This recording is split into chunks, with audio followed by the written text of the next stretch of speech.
Share ko naman sa inyo kung paano ako magluto ng ginataang langka. Una, binalatan ko muna itong langka. Nilagyan ko ng mantika itong kutsilyo at kamay ko para di masyado madikit ang dagta niya. Hiniwa natin ng maliliit. Ibabad sa tubig para di masyado mangitim ang langka. Hugasan natin mabuti. Saka tayo nagpainit ng mantika at iginisa itong sibuyas at bawang. Sinunod na rin natin itong kamatis.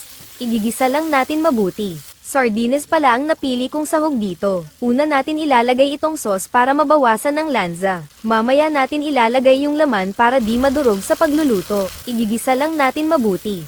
Ilagay na rin natin itong langka at igigisa ng sandali. Titimplahan natin ito ng asin at paminta. Saka natin ilalagay ang pangalawang piga ng niyog. Kung gagamit kayo ng nasa lata or pouch na gata, mag-add na lang kayo ng kaunting tubig. Lutuin natin ito hanggang sa lumambat ang langka.